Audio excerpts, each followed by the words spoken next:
2 pink lines. I blinked, staring at the small plastic stick in my hand. They were faint, but they were undeniably there. 2 pink lines. Oh my God, I whispered, my voice trembling. A smile broke across my face, stretching wide until my cheeks hurt. I was pregnant. Mark and I had been together for 3 years. We talked about a family. We talked about a future. This was it. This was the moment that would finally push him to propose. I could already picture his face, the shock, the tears, the hug that would lift me off my feet. I gripped the test tight, my heart pounding against my ribs like a drum. I burst out of the bathroom, the door hitting the wall with a thud. Mark, you won't believe. I froze. The words died instantly in my throat. Mark was standing by the bed. A large black suitcase lay open on the mattress. He was throwing clothes into it, shirts, pants, his favorite leather jacket without even folding them. The drawers of his dresser were pulled open, empty. Mark? I stepped forward, the joy draining out of me, replaced by a cold, creeping confusion. What are you doing? Is there a surprise work trip? He didn't look up. He didn't even pause. I'm leaving, Elena. I laughed nervously. It was a joke. It had to be. Leaving? For how long? When will you be back? He finally stopped. He turned to face me, and the look in his eyes sent a chill straight to my bones. It wasn't sadness. It wasn't regret. It was pure annoyance. I'm not coming back, he said coldly. I'm moving out. What? The room spun. I reached out for the dresser to steady myself. Moving out? Why? We were just watching a movie last night. We were laughing. You kissed me this morning. I was pretending, he said, turning back to the suitcase. He zipped it shut with a harsh, tearing sound. I've been planning this for weeks. I just waited for the right time. The right time? I grabbed his arm, desperate. Mark, talk to me. Is this about the rent? We can figure it out. I can pick up more shifts at the diner. It's not about the rent. He snapped, shaking my hand off as if I were dirt. It's about my future. And you're not part of it. I stood there, stunned, my hand hovering in the air. Who is she? The question slipped out before I could stop it. Mark paused, a cruel, arrogant smirk touching his lips. Jessica? He said simply. My stomach dropped. Jessica Sterling? Your boss's daughter? She gets me, Elena. She has connections. She has ambition, he said, lifting the heavy suitcase effortlessly. Being with her guarantees my success. She can give me the life I deserve. He looked me up and down, his eyes filled with disdain. Being with you, it's just dragging me down. You have no money, no connections, no future. You're dead weight, Elena. Dead weight, I repeated, the words cutting into my chest like glass. My hand tightened around the pregnancy test hidden behind my back. The plastic dug into my palm. Mark, wait, I said, my voice breaking. Tears blurred my vision. There's something you need to know, something important. It changes things. He walked to the front door, not even looking back. I don't care, whatever it is, handle it yourself. I want a clean break. But don't make a scene, he said, opening the door. Goodbye, Elena. The door slammed shut. The sound echoed through the empty apartment like a gunshot. I stood in the silence for a long time, staring at the wood grain of the closed door. The man I loved was gone. He had chosen money over love. He had chosen a rich heiress over 3 years of devotion. Slowly, I looked down at the stick in my hand. The 2 pink lines were still there, bright and unmoving. I slid down the wall until I hit the floor, pulling my knees to my chest. I placed a hand over my flat stomach. Tears finally spilled down my cheeks, hot and fast. He doesn't want us, I whispered to the empty room. I took a deep, shuddering breath, wiping my face with the back of my hand. But I do, I promise the tiny life inside me. My voice was shaky, but my grip on the test was iron tight. I won't let you down. He thinks I'm dead weight? I'll show him. We're going to survive this. Just watch us. Out, the building manager said, blocking the doorway with his heavy frame. I told you, Elena. The lease was in Mark's name. He terminated it via email this morning. But I have nowhere to go, I pleaded, gripping the handle of my suitcase until my knuckles turned white. The wind whipped my hair across my face, stinging my cheeks. Please, Mr. Henderson, just give me 1 week. I can pay you. Not my problem, he grunted, pulling the door shut. He wanted you out immediately. Said you were trespassing. Click. The lock turned. I stood on the sidewalk, the cold biting through my thin denim jacket. 2 weeks. It had only been 2 weeks since Mark left, and he was already systematically erasing my existence. My stomach lurched violently. I dropped my bag and clamped a hand over my mouth, rushing to the curb. I dry heaved into the gutter, my body shaking. The morning sickness was getting worse every day, fueled by stress and a lack of real food. Get it together, Elena, I whispered to myself, wiping my mouth with a tissue. You can't collapse here. I dragged my suitcase to a bus bench and sat down, shivering. My phone buzzed in my pocket. A notification. Jessica Sterling posted a new photo. I shouldn't have looked. I knew it would be poison. But my thumb hovered over the screen and I tapped it. There they were. Mark and Jessica. They were clinking champagne glasses on the deck of a yacht, the blue water of the Mediterranean sparkling behind them. Mark looked tan, relaxed, and expensive. The caption read, "Finally found my equal, new beginnings with my soulmate." Soulmate? I scoffed, a bitter, broken laugh escaping my lips. You mean your bank account? I looked at my reflection in the dark shop window across the street. Pale, tired, homeless. He was drinking vintage champagne while his pregnant ex-girlfriend was sitting on a dirty bench. I forced myself to close the app. Anger wouldn't keep me warm. I pulled up the ad I'd found earlier on a free listing site. Room for rent, cheap, cash only, no questions asked. It took me an hour to walk there. The house was a crumbling Victorian with peeling gray paint and overgrown weeds. I hesitated, then knocked. The door creaked open, revealing a short, stout woman with hair the color of steel wool. She squinted at me through thick, smudged glasses. You the girl who called? She barked. Yes, ma'am, I'm Elena. Mrs. Higgins, she corrected sharply. Cash up front, no loud music, no boys. And if you're late on rent, you're out on the street. I don't run a charity. Do you have the money? I understand, I said quickly, digging into my purse to hand over the crumpled bills. Here, it's all there for the first week. She snatched the money, counting it with practiced speed. Room's upstairs, second door on the left. The radiator hisses, but it works. I stepped inside, but the smell of old dust and cabbage hit me instantly. My stomach flipped again. The hallway spun, I swayed, grabbing the wall to stop from falling. Whoa there, Mrs. Higgins said, her voice changing. She caught my arm with a grip that was surprisingly strong. You okay, girl? You look green. I'm fine, I lied, closing my eyes to stop the room from tilting. Just tired. Long walk. She stared at me for a second, her eyes narrowing behind the lenses. Then she sighed, a rough, grating sound. Go upstairs. Put your bag down, I'll bring you something. 10 minutes later, I was sitting on the sagging mattress, staring at the water stains on the ceiling. When a sharp knock came, Mrs. Higgins walked in holding a steaming bowl. Chicken soup, she grunted, setting it on the wobbly knit stand. Homemade. Don't let it get cold. I looked at her, shocked. I didn't pay for this. Did I ask you to pay? She snapped, backing out of the room. You look like you haven't eaten in days. Eat. I don't want tenants fainting in my hallway. It's bad for business. She slammed the door before I could say thank you. I took a sip. It was hot, salty, and perfect. Tears pricked my eyes again. The man who claimed to love me had left me to rot, but a grumpy stranger with a scowl had given me a warm meal. I finished the soup and emptied my pockets onto the bedspread. 3 $20 bills and a handful of quarters. That was it. That was everything I had in the world. Okay, Leo, I whispered, rubbing my flat belly. We have a roof. We have food for tonight. Now I have to find a way to make sure we survive tomorrow. I'm sorry, Elena. We filled the position yesterday. I stared at the diner manager, gripping the strap of my purse. But the sign is still in the window. I can work double shifts. I don't mind standing. He glanced at my stomach. I was barely showing, but I had been honest about the pregnancy. That was my mistake. It's a liability thing, he muttered, turning his back to me. Good luck. I walked out into the gray afternoon, the door chiming cheerfully behind me. That was the 5th rejection this week. No one wanted to hire a pregnant woman who looked like she hadn't slept in a month. I sat on a bench outside the free clinic, waiting for my number to be called.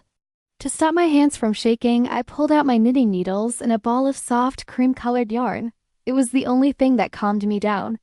Click, clack, click, the needles whispered. I was finishing a tiny pair of booties. I had unraveled an old organic cotton sweater of mine to get the yarn because I couldn't afford new supplies. "Excuse me?" I jumped, nearly dropping a stitch. A woman was sitting next to me. She looked exhausted, her belly huge against her floral dress. "I didn't mean to startle you," she said, smiling tiredly. "I've been watching you for 10 minutes. You're fast." Oh, I relaxed slightly. "It's just a nervous habit. I'm Elena." "Sarah," she said, shifting uncomfortably. "Are those for your baby?" "Yes," I said, holding up the finished booty. I wanted something organic, but the store-bought ones are $50. So I figured I'd make them. Sarah reached out. "Can I see?" I handed it to her. She rubbed the fabric between her thumb and finger, her eyes widening. "This is incredibly soft," she said. "And the stitching ... it's perfect." "Where did you learn to do this?" "My grandmother taught me," I said, a small smile touching my lips. "She said plastic fabrics were bad for the soul." Sarah laughed.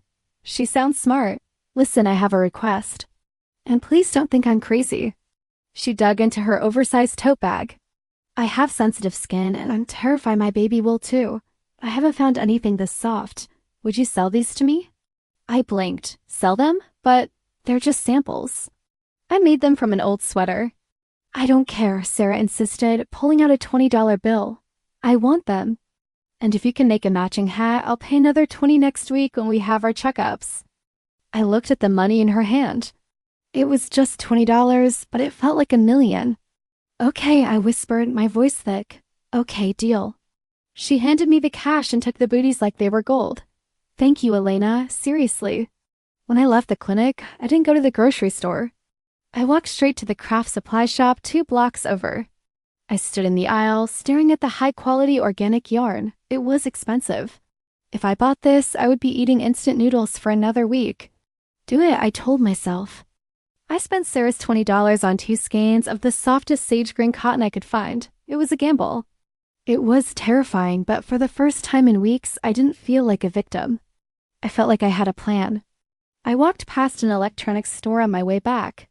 A wall of TVs was tuned to the entertainment news. The headline flashed in bold gold letters: Mark Reynolds and heiress Jessica Sterling, the engagement of the year. I stopped. There he was. Mark was holding a microphone, beaming at a crowd of reporters. A diamond the size of a grape weighed down Jessica's hand. "She's my rock," Mark was saying on the screen. "She believes in my vision." The old Elena would have cried. The old Elena would have gone home and hidden under the covers. But I touched the bag of yarn in my pocket. I thought of Sarah's smile. I pulled out my phone. I opened my contacts, scrolled to Mark, and pressed block. Then I went to his social media profile and blocked that too. "You have your vision, Mark," I said to the glass window, my reflection staring back at me, tired but determined. "And I have mine." I walked back to Mrs. Higgins' house, the wind at my back. I sat on my bed, opened a new social media account, and typed in the name Little Leo's Hand Knits. I snapped a picture of the sage green yarn. "Upload," I said, pressing the button. My survival didn't depend on him anymore. It started right now with 2 needles and a ball of yarn. "I can't do it. Sarah, I can't." I screamed, gripping the metal rails of the hospital bed until my hands went numb. "Yes, you can, Elena," Sarah said, wiping sweat from my forehead with a cool cloth. Her own baby was strapped to her chest in a carrier, sleeping soundly amidst the chaos. "Look at me." "You are stronger than you think. One more push, just one more." "I'm too tired," I sobbed, my head falling back against the pillow. The pain was a white-hot fire tearing me apart. "I am all alone." "You are not alone," Sarah said firmly, grabbing my hand. "I'm here, and he is almost here." "Okay," the doctor said from the foot of the bed. "On the next contraction, give me everything you have." I squeezed my eyes shut. I thought of Mark leaving. I thought of the cold streets. I thought of the empty apartment. Anger surged through me, mixing with the pain. I wouldn't let this break me. I pushed. I screamed until my throat was raw. And then silence, broken by a thin, wailed cry. "He's here," Sarah whispered, her voice cracking. "Elena, look." The nurse placed a warm, wet bundle on my chest. I looked down, tiny fingers curled against my skin, a tuft of dark hair. He opened his eyes, blinking against the harsh lights. "Leo," I breathed, tears streaming down my face, washing away the sweat. "My little lion." In that moment, the fear vanished. The loneliness vanished. I felt a fierce, terrifying love explode in my chest. I wasn't just a discarded girlfriend anymore. I was a mother. And no one was ever going to hurt him. 3 weeks later, the glamour of motherhood faded into exhaustion. Leo, please, I whispered, rocking him with one foot while my hands flew over the knitting needles. It was 3 a.m. My eyes burned and my back ached, but I couldn't stop. The apartment was silent except for the rhythmic click-clack of the needles and Leo's soft breaths. Piles of finished cardigans and hats sat on the floor, tagged and ready. My phone buzzed on the knit stand. I frowned. Who would text me at this hour? I picked it up. My heart stopped. Mark. I hadn't heard from him in 6 months. I stared at the screen, my thumb hovering. Mark, just signed the deal for the downtown high-rise. Made junior partner today. Bet you're still waiting tables. Just wanted you to know what you missed out on. Rage, hot and sudden, flushed through my veins. He didn't know. He didn't know about the nights I spent sleeping in a coat because the heater broke. He didn't know about the labor. He didn't know he had a son. I looked at Leo, sleeping peacefully in the crib I had bought secondhand. My thumb flew to the camera icon. I snapped a picture of Leo's perfect sleeping face. I typed, I didn't miss out on anything. Look at what you walked away from. My finger hovered over send. He deserves to know, I hissed to myself. He deserves to hurt. But then I looked at the message again. Bet you're still waiting tables. He wanted me to be miserable. He wanted a reaction. If I told him about Leo, he would either deny him or try to control us. Jessica's lawyers would get involved. He would bring his toxic world into our safe little bubble. No, I whispered. I deleted the photo. Then I deleted the text. I put the phone down and picked up my knitting. You don't get to know him, I said to the silence. You chose money. I choose this. I finished the last stitch on a sage green romper. It was perfect. I arranged it on the bedsheet, snapped a photo, and opened my online store. I typed the title, The Leo Collection, Organic Knits for New Beginnings. Publish, I said, hitting the button. I wasn't waiting tables. I was building a future. And Mark wasn't invited. $75, I muttered, staring at the electric bill on the counter. We're short again. Leo gurgled from his playmat, chewing enthusiastically on a rubber giraffe. I know, buddy, I'm trying. I rubbed my temples, the headache of sleep deprivation pulsing behind my eyes. I looked at the cardboard box sitting on the table. Inside was my best work, a cream-colored cardigan with wooden buttons and a matching bonnet. It was wrapped in tissue paper I couldn't really afford. This is crazy, I told the empty room. Shipping this priority mail costs $20. That's a week of groceries. I picked up the box. It was addressed to Maya Creates, a parenting influencer with 50,000 followers. She wasn't a celebrity, but her audience trusted her. If she hates it, we're eating plain rice for a week, I whispered to Leo. He just blew a raspberry. Okay, I said, grabbing my keys. I'm doing it. 3 days passed. Silence. She threw it out, I said, refreshing my email for the 100th time. It's trash to her. She probably gets Gucci sent to her door. I slumped over the kitchen table, burying my face in my hands. I'm such an idiot. I wasted the money. BZZT, I ignored it. Probably a spam email. BZZT, BZZT, then a long continuous vibration. BZZT-BZZT-BZZT. My phone danced across the table, rattling against the wood. What is going on? I grabbed it. The screen was flooded with notifications. New order number 104, new order number 105, new order number 106. What? My hand shook so hard I nearly dropped the device. I opened Instagram. There it was. Maya's face filling the screen, holding up my cardigan. Guys, she said in the video, her voice excited. I usually don't share gifts unless I love them. But this is hand knit. It's organic. And look at these buttons. A single mom makes these. Go support her right now. The link is in my bio. I watched the view count tick up, 10K, 20K. Ding, you have received a payment of $45. Ding, you have received a payment of $90. The sound didn't stop. It was like a slot machine paying out a jackpot. Oh my God, I screamed, picking Leo up and spinning him around. Leo, look, we're rich. Well, we're not poor. Bam, bam, bam. A heavy fist pounded on my apartment door. Elena. Mrs. Higgins' voice boomed. What is that infernal dinging noise? Is there a fire alarm? I threw the door open, breathless. Mrs. Higgins, look. I shoved the laptop in her face. I have 300 orders. 300. She squinted at the screen, adjusting her glasses. 300? How are you going to ship 300 sweaters? You have 2 hands. The joy instantly curdled into panic. I don't know. I don't have enough boxes. I don't have enough yarn. How am I going to knit all these? Mrs. Higgins rolled her eyes. She marched into the room, pushed a pile of laundry off the chair, and sat down. Stop hyperventilating. You'll scare the baby. Give me the tape. What? The packing tape, girl. I used to work in a factory line in the 80s. Sit down, you check the orders, I build the boxes. We can worry about the yarn tomorrow. But your arthritis. Hush, she snapped, grabbing a flat box. Just make me tea later, and don't think this means you can be late on rent. We worked until midnight. My fingers were raw and the apartment was a maze of cardboard, but the pile of packages by the door was a mountain. I sat back, exhausted, and refreshed my bank app. The number stared back at me, 5 figures. I had made more in 6 hours than I made in a year waitressing.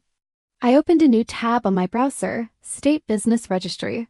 Name of business? I read aloud. I typed it in slowly, savoring every keystroke. Little Leos. Submit, I whispered, hitting the enter key. The confirmation screen popped up. Congratulations.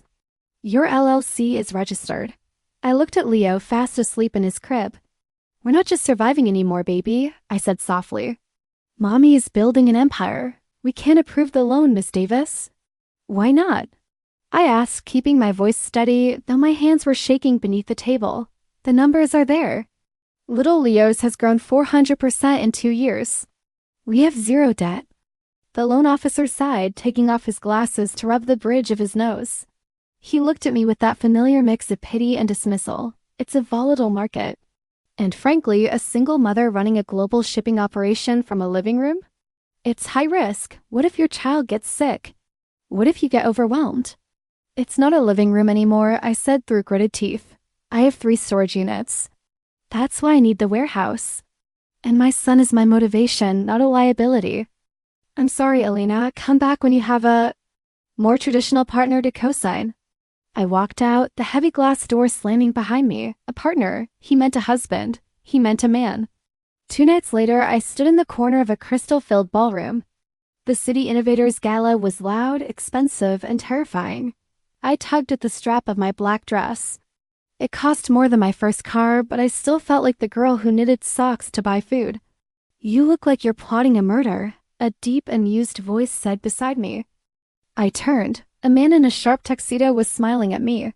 He had kind eyes, crinkling at the corners, not the hungry shark-like eyes of the other investors here. Just plotting a bank robbery. I joked dryly, taking a sip of sparkling water. I'm Elena. Julian, he said, extending a hand. I know who you are. My sister swears by your organic swaddles. She says they're the only thing that calms her twins. Really? I relaxed slightly. Yes, I looked up your company. You're bottlenecked by inventory, aren't you? I stared at him, stunned. How did you know? I do my homework. You have demand, but you can't fulfill orders fast enough because you lack infrastructure. You don't need a loan, Elena. You need a partner, a silent one. And let me guess, I crossed my arms, defensive. You're offering? I'm offering capital. You keep control. I provide the warehouse and the logistics team. You provide the vision. It sounded too good to be true. Why? The bank said I was high risk. Because you built $1 million brand with a baby on your hip, Julian said, his voice serious. That's not luck. That's grit. I invest in people, not just products. Mark never looked at me like that. Mark looked at me like I was a decoration. Julian looked at me like I was a titan. Excuse me for a moment, Julian said, checking his watch. I need to grab the paperwork from my car. Don't move. I leaned against a marble pillar, waiting.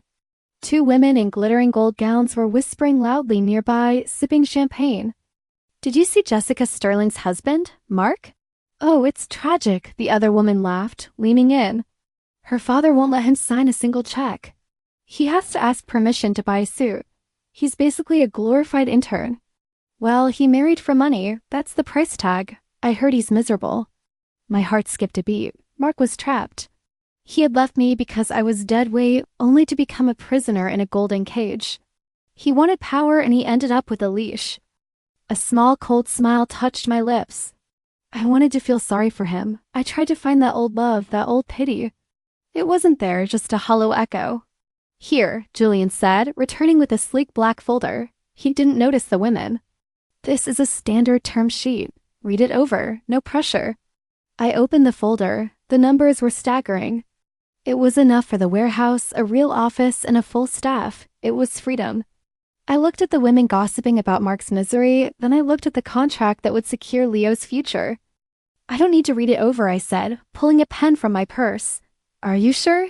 Julian asked, surprised.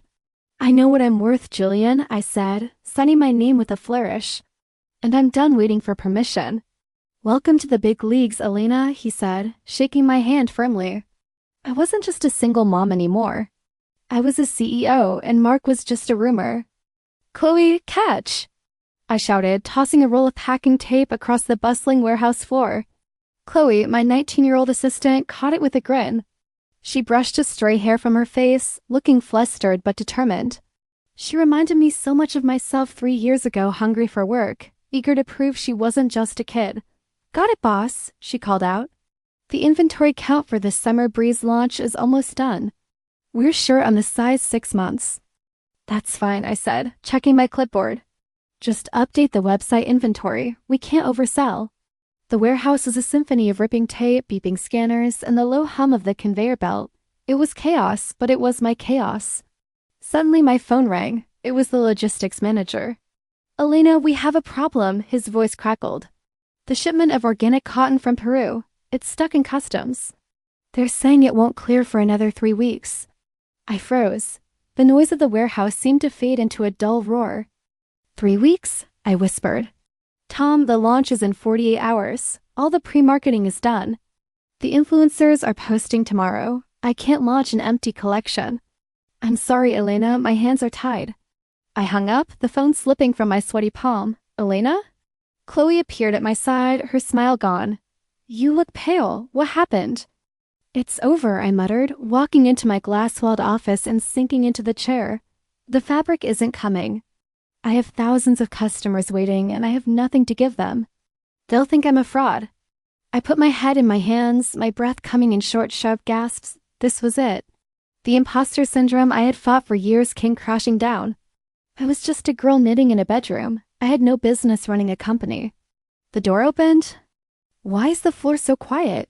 Julian asked, stepping inside. He took one look at me and closed the door. Talk. The fabric is stuck, I choked out. I have to cancel the launch. I have to refund everyone. It's going to destroy our reputation. Julian didn't rush to comfort me. He didn't call a lawyer. He just sat on the edge of my desk and crossed his arms. So the woman who raised a child alone on minimum wage is going to let a customs delay stop her? I looked up, wiping my eyes. This is different, Julian. This is business. No, it's not, he said sternly. You survive. That's what you do. Stop looking at what you don't have. Look at what you do have. I stared at him, angry at his calmness. I have a warehouse full of double quotes. My eyes drifted to the corner of the room. There were stacks of the prototype bamboo blend fabric we had tested last month. It was softer than cotton, sustainable, and sitting right here in the city. The bamboo, I whispered. What? Julian asked. I stood up, my brain firing rapidly. I have 5,000 yards of bamboo fabric at the local mill. We didn't use it because the dye was slightly lighter than the sample. I grabbed the phone.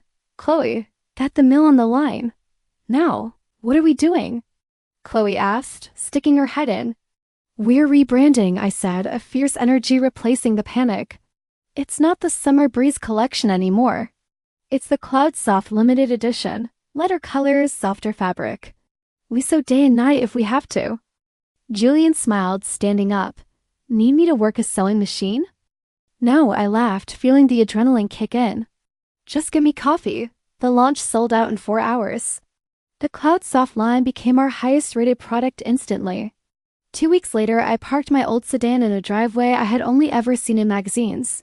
"Mommy, is this the park?" Leo asked, unbuckling his seatbelt. He was 3 now, full of energy and questions. "No, Leo," I said, my voice trembling as I pulled a set of keys from my purse. "This isn't a park." I walked up the stone path, the keys jingling in my hand. I unlocked the heavy oak door and pushed it open. Sunlight flooded the empty, spacious living room. "Go on." I nudged him. Leo ran inside, his laughter echoing off the high ceilings. Big room. Big room. I leaned against the doorframe, watching him run. I thought of the drafty room at Mrs. Higgins' house. I thought of Mark telling me I was dead weight. "We're home, Leo," I whispered, tears finally spilling over not from sadness, but from pure, overwhelming victory. "We bought it, it's all ours." The magazine sat on my marble kitchen island, glossy and bright. Business Today featured a full-page spread of me standing in my warehouse, arms crossed, smiling. The headline read, "The Mom Who Knit an Empire." I ran my fingers over the text. It felt surreal. Just a few years ago, I was counting pennies for yarn. Now I was being interviewed about profit margins and global expansion. Ding dong. The doorbell echoed through the high ceilings of my new house. I frowned. I wasn't expecting Julian, and the nanny had taken Leo to the park. I walked to the heavy oak door and pulled it open, my breath hitched. "Hello, Elena." It was a voice I hadn't heard in 4 years. A voice that used to make me feel small and unworthy. "Vanessa?" I asked, gripping the door handle. Mark's mother stood on my porch. But she didn't look like the imperious, wealthy woman who used to sneer at my cheap shoes. Her face was lined with deep wrinkles, her makeup was smudged, and her once pristine designer coat looked worn and frayed at the cuffs. "May I come in?" she asked, clutching her purse. "It's freezing out here." "I don't think that's a good idea," I said coldly, blocking the entrance with my body. "What do you want?" She forced a smile, but it didn't reach her eyes. "I saw the magazine at the grocery store. I just ... I wanted to say congratulations. I always told Mark you had potential." I laughed, a harsh, dry sound. "You told Mark I was a gold digger and that I would never amount to anything. You told him to leave me." "Water under the bridge, dear," she said, waving a hand dismissively. She tried to peer past me into the house. Is he here? Is he here?" "My grandson," she whispered, her voice trembling slightly. "Leo, I saw his picture in the article. He has Mark's eyes." My blood ran cold. "He has my eyes. And he has nothing to do with you." "Elena, please." She stepped closer, desperate now. "I'm a grandmother. I have rights. And ... well, things have been hard. We need family right now." "We?" I raised an eyebrow. "Mark," she sighed, her shoulders slumping. "He's not doing well. Jessica ... She's cruel, Elena. She controls everything. She cut off his access to their joint accounts last month because he lost some money gambling. He's living in a motel. He can barely afford food." She looked up at me, eyes wet with tears. "He's suffering. And looking at this house, looking at your success. Surely you can find it in your heart to help the father of your child. Just a small loan, until he gets back on his feet." The rage hit me then. It wasn't a hot, explosive fire like before. It was a cold, hard block of ice. "So that's it," I said softly. "You didn't come here to see Leo. You didn't come to apologize. You came because the ATM with Jessica broke, and you think I'm the backup plan." "That's not fair. We are family." "No," I stepped forward, and for the first time she shrank back. "Family is the woman who brought me soup when I was homeless. Family is the friend who held my hand while I gave birth. You are a stranger." "Elena, be reasonable." "I am being reasonable." I pointed to the driveway. "Get off my property, Vanessa. If you ever come near my son, if you ever try to contact us again, I will have my lawyers bury you so deep you'll never find your way out." "You wouldn't," she gasped, clutching her chest. "Try me," I said. "I have the money to do it now. Thanks to the motivation you gave me." I didn't wait for her response. I slammed the door in her face. I leaned against the wood, listening to her footsteps retreat down the path. My heart was pounding, but my hands were steady. I walked back to the kitchen and looked at the magazine again. "Not a victim," I whispered, tracing the headline. "Not anymore." "Elena." I froze, my hand hovering over the door handle of my car. The sun was setting, casting long orange shadows across the office parking lot. I knew that voice. It used to be the sound of my safety. Now it was just a ghost. I turned slowly. Mark stood near the security gate. He looked nothing like the man who had walked out on me 4 years ago. His designer suit was wrinkled and stained. His hair, usually gelled to perfection, was messy and overgrown. He looked thinner, his eyes darting around nervously. "What do you want?" I asked, my voice flat. I didn't feel fear. I didn't feel love.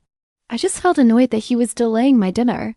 "I've been waiting for hours," he said, taking a step forward. "Your security is tight. They wouldn't let me in the building." "That's because you don't have an appointment," I said, crossing my arms. "And you're trespassing." "Trespassing?" He let out a dry, cracked laugh. "I'm not a stranger, Elena. I'm Mark." "You're a stranger to me," I corrected. "State your business or I'm calling the guards." He flinched. He looked desperate, his hands twitching at his sides. "I need to talk to you. Please, just 5 minutes." "I made a mistake, Elena, a horrible mistake." "You made a choice," I said. "There's a difference." "No, you don't understand." He rushed forward, stopping only when I held up a hand. "I did it for us. I thought if I married Jessica, I could get access to her father's capital.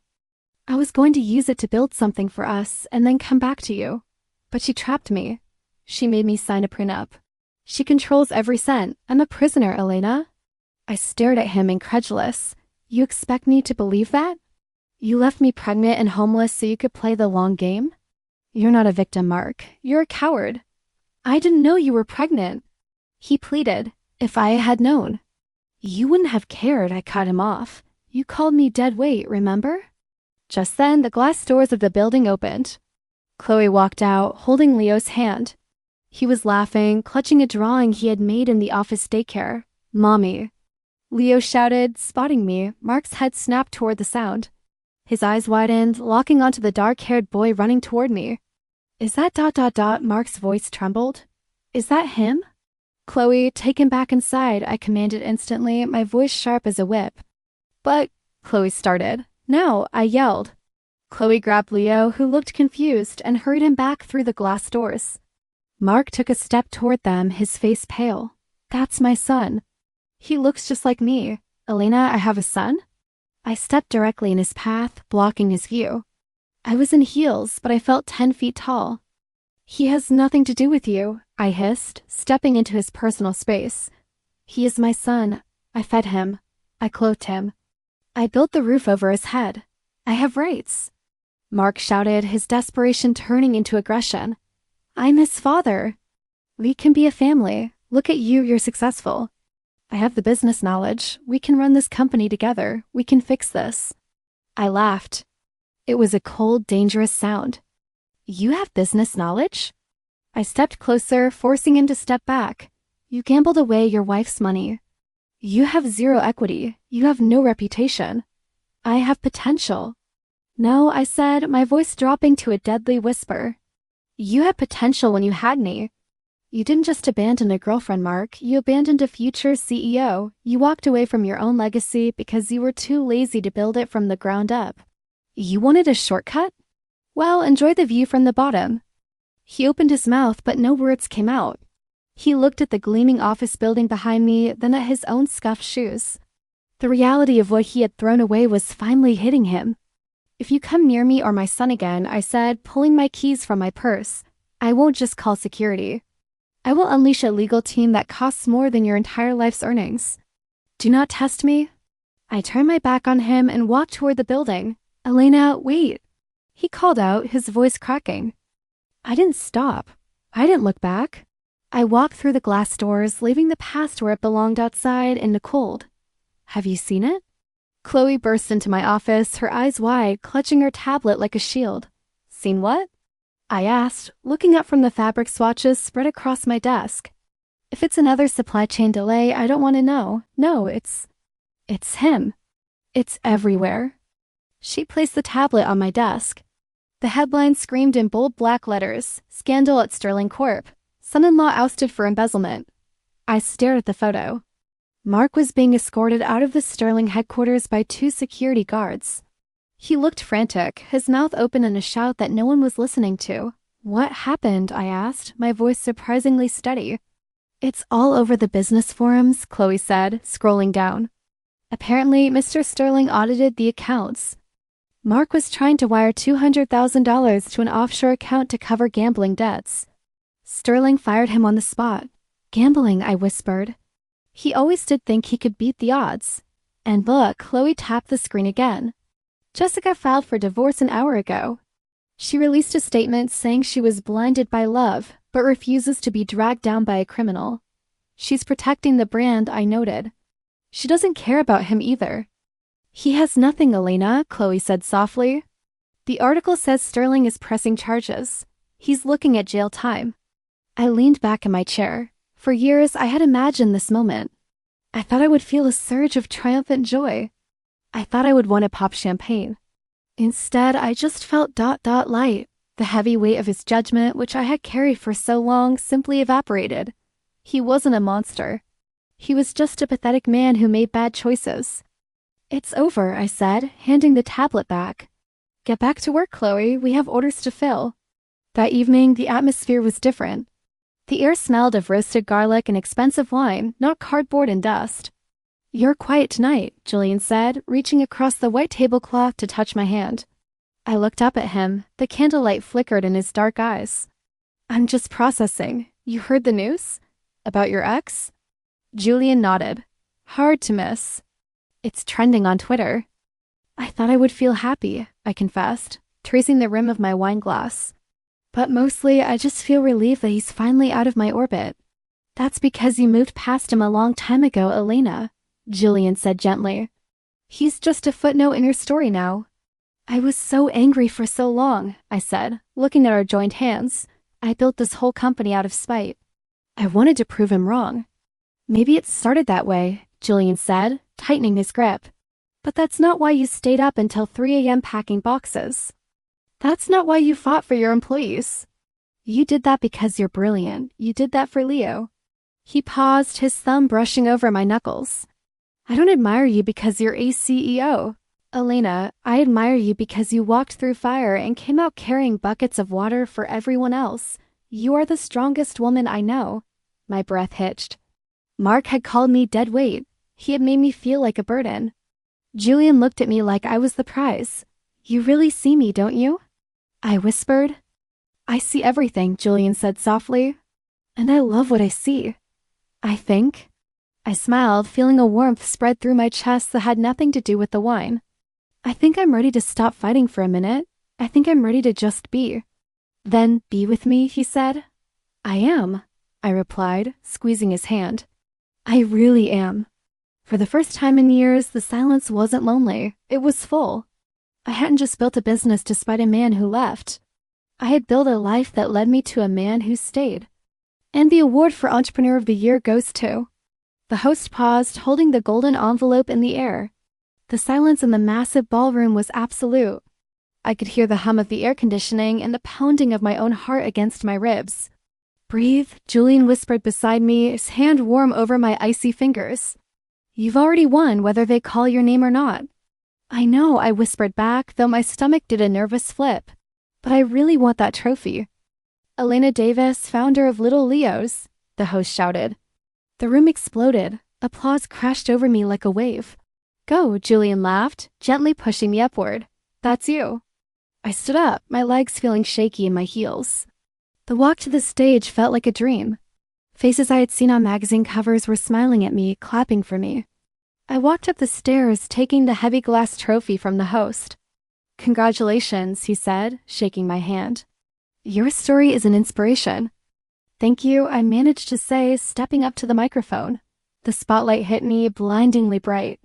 I blinked, shielding my eyes for a second as I looked out into the sea of darkness beyond the stage, and then I saw him. It was almost impossible, but my eyes found him instantly, as if drawn by a magnetic pull. He was standing in the very back of the room, near the catering exit. He wasn't sitting at a table. He wasn't wearing a tuxedo. He was wearing a cheap, ill-fitting gray suit, looking like he had snuck in past security just to catch a glimpse. Mark. He looked gaunt. His shoulders were hunched, his face pale and shadowed. He wasn't the arrogant man who had packed his bags while I cried. He wasn't the man who had bragged about marrying an heiress. He was a ghost. A spectator in a life he could have co-starred in. He locked eyes with me. I saw his lips move. I think he said Elena. For a split second, I felt a phantom ache of the old betrayal.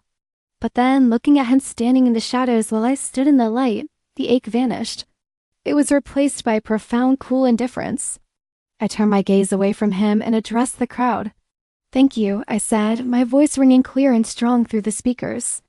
5 years ago, I was sitting on a floor in an empty apartment, holding a pregnancy test and wondering how I was going to survive. I had $12 to my name. I had no support system. I had been told that I was dead weight. A few gasps rippled through the audience. I saw Jillian's jaw tighten from the front row. "But fear is a powerful fuel," I continued, gripping the podium. I started knitting because I couldn't afford to buy clothes for my son. I started selling them because I couldn't afford to buy food. I paused, looking directly at the camera that was broadcasting this live. I knew he was watching. I knew he was listening to every word. "I want to dedicate this award to my son, Leo. He's the reason I woke up every morning. He is the reason I fought." I took a deep breath, delivering the final line I had written in my head 1,000 times. "And finally, I want to thank the closed doors. I want to thank the people who walked out on me. I want to thank the rejection, because those closed doors forced me to build my own house. And I like my new house much better." The applause was deafening. People stood up. I saw Sarah in the third row, wiping tears from her eyes. I walked off the stage, the trophy heavy and cool in my arms. I didn't look at the back of the room again. I didn't need to. I knew Mark was still there, paralyzed by the reality of what he had lost. Julia met me at the bottom of the stairs, pulling me into a hug. "You were incredible," he said against my ear. "Did you see ... "See what?" I asked, pulling back and smiling up at him. "Nothing," Julian smiled, kissing my forehead. "Let's go celebrate." "Yes," I said, handing him the trophy so I could hold his hand. "Let's go home. Mommy, Daddy made the ones with the extra chocolate chips." Leo's voice rang out through the screen door, shattering the morning silence. I smiled, looking down at the leather-bound journal resting on my lap. "I'm coming, Leo," I called back. "Save some for me." "No promises," he shouted, his footsteps thumping as he ran back toward the kitchen. I took a deep breath of the crisp morning air. The garden was finally in full bloom. Hydrangeas, roses, and lavenders swayed in the gentle wind. It was a far cry from the single, dying succulent I had tried to keep alive in Mrs. Higgins' drafty room. The screen door creaked open. Julian stepped out, holding 2 steaming mugs. He wore a simple t-shirt and pajama pants, his hair messy from sleep. He looked perfect. "You're hiding," he teased, handing me a mug. "Coffee, black, just how the boss likes it." "I'm not hiding," I laughed, taking the cup. The warmth seeped into my hands. I'm reflecting. It's Sunday. I'm allowed to be philosophical. Julian sat on the swing beside me, wrapping an arm around my shoulders. "Penny for your thoughts? And don't tell me you're thinking about the warehouse inventory." "No," I shook my head, leaning into him. "I was thinking about dates." "Do you know what today is?" He frowned, thinking. "It's not your birthday. It's not our anniversary. Did I miss something?" "No," I said softly. 5 years ago today, I was sitting on a bathroom floor with a pregnancy test in my hand. Mark was packing his bags in the other room. Julian tightened his grip on me. "I hate that he ever made you feel small." "Don't," I said, surprising myself. "Don't hate him. Elena, he abandoned you." "I know." I looked out at the garden, watching a butterfly land on a rose. For a long time, I hated him. I hated him so much it burned. I thought his betrayal was the worst thing that ever happened to me. I thought my life was over. "And now?" Julian asked, kissing the top of my head. "Now?" I turned to look at him. Now I realized it was the best thing he could have done. If he had stayed, I would have been a housewife walking on eggshells, trying to please a man who only loved himself. I never would have picked up those knitting needles. I never would have found my strength. I never would have met you. Julian smiled, his eyes soft. "So you're saying he did us a favor?" "He set me free," I nodded. "He thought he was burying me, Julian, but he was actually planting me." "Mommy, Julian!" Leo pressed his face against the glass door, his nose squashed flat. "The pancakes are getting cold. And I think I ate all the chocolate ones." We both burst out laughing. We better go, Julian said, standing up and offering me his hand. Before the monster eats the furniture. Go ahead, I said. I'll be right there. Just one more second. Okay, he squeezed my hand. Don't be long. We're waiting for you. He walked inside, swooping Leo up into his arms. I heard Leo's squeal of delight. Higher, Daddy, higher. Daddy, Mark had fought for the title when it was convenient, but Julian had earned it every single day. I looked down at my journal. The page was full of my scrawled handwriting, the fears of the past, the struggles of the business, the anger, the tears. I picked up my pen and wrote one final line at the bottom of the page. I am not just a survivor. I am the architect of my own joy. I closed the book. The heavy cover shut with a final satisfying thud. I stood up, leaving the journal on the table. I didn't need to write about the pain anymore. The story of the abandoned girl was finished. I walked to the door, grabbed the handle, and pulled it open. The smell of pancakes and the sound of my family's laughter washed over me. I'm home, I announced, stepping inside. Finally, Leo cheered. I smiled. I wasn't afraid of the future anymore. I was ready to live it.